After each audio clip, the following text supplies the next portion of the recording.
Hi, I'm Caitlin Bartzak, and I will be presenting Chapter 17, Methods of Persuasion. So, persuasion is used in everyday life. Take a minute and think about it. Have you ever tried persuading someone to do something or to purchase something? Like you watch commercials and maybe you think to yourself, oh my gosh, I want to buy that. Like when you were younger, you'd sit in front of the TV and a famous person would be doing the commercial, so then you'd be like, oh, they have that, so I want it. So that famous person is very credible. So credibility is the quality of being trusted and believed in. So you're most likely to listen to someone who gives you correct information, and you want to be able to have that trust with someone when getting information. So an example of this is you're in the food store and you hear someone talk about the coronavirus, and they say, oh, the coronavirus turns you purple. Would you believe that information? Well, yeah, maybe if you're gullible, but a normal person would think to themselves, like, oh, is that credible information? Where did that person hear that information? Do I know this person? So, if you don't know the person, obviously, maybe you wouldn't believe their information. So there are two factors of credibility: competence and character. So competence is the ability to do something successfully or efficiently. So competence is also how an audience regards a speaker's intelligence, expertise, and knowledge of the subject. So how that person is talking about the subject and what kind of topics they're bringing up and the information they're bringing up while talking about the topics. And character is defined as the mental and moral qualities distinctive to an individual. So basically how an audience regards a speaker's sincerity, trustworthiness, and concern for the well-being of the audience. There are three types of credibility: initial, derived, and terminal. So initial is the credibility of the speaker before he or she starts to speak. So when you first see the speaker, how they present themselves, what they're wearing, basically your initial judgment on them.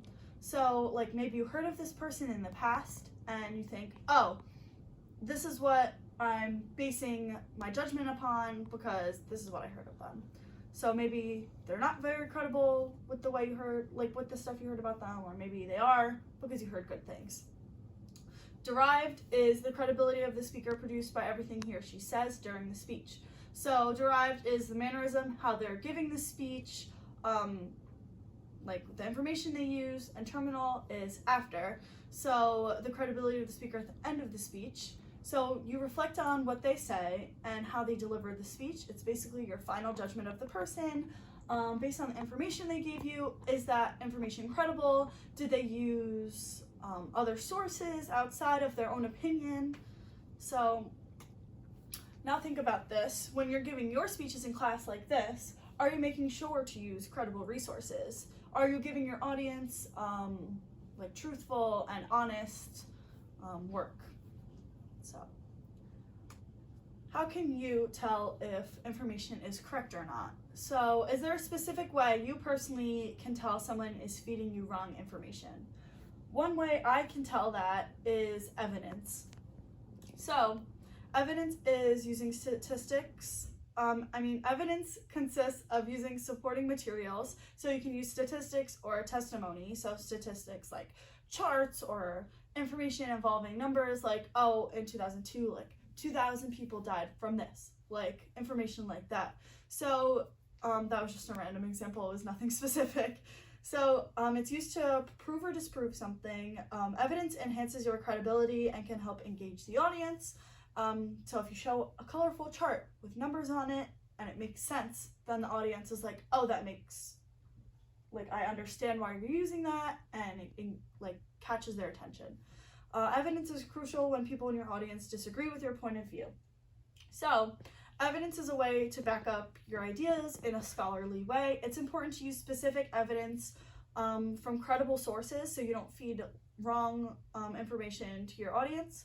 If someone in your audience doesn't agree with what you're saying, this is a way to prove your point in a factual way by using evidence that you find either on the internet or maybe in a book or some sort of source or database. Example of this is on the next slide. So I know since we're all in quarantine right now, probably been binging a lot of Netflix, and the show I recently watched is Tiger King. So have you recently watched Tiger King? And if so, do you think Carol killed her husband? So think about your answer based on the evidence and her mannerism during the interviews.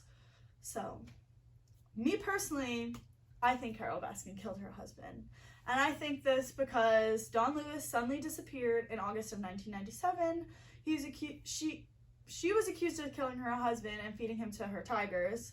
So Don Lewis, man in the bottom, is worth millions of dollars. And he mentioned divorcing Carol Baskin to his coworkers. She wanted nothing to do with that. She wanted his money. So she knew specifically she wasn't going to be receiving his money if they got divorced. In her diary, she specifically stated that Don Lewis said that all his money was his because he made his money. So he was going to take all the money in the divorce and all of her belongings. So all of her tigers and basically her farm.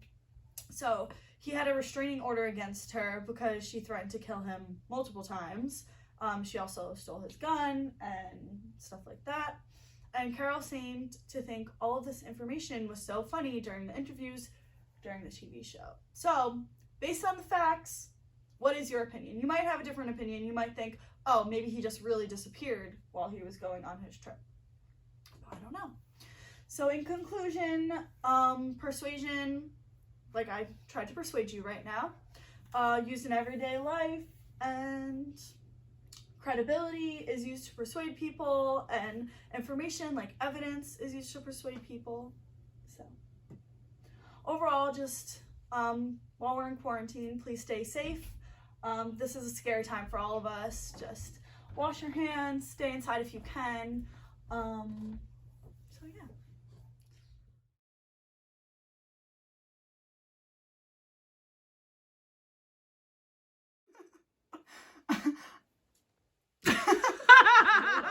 So take a second and think about it. Have you ever tried persuading someone to do something? Okay. This is what happens when you're stuck in the house for a month.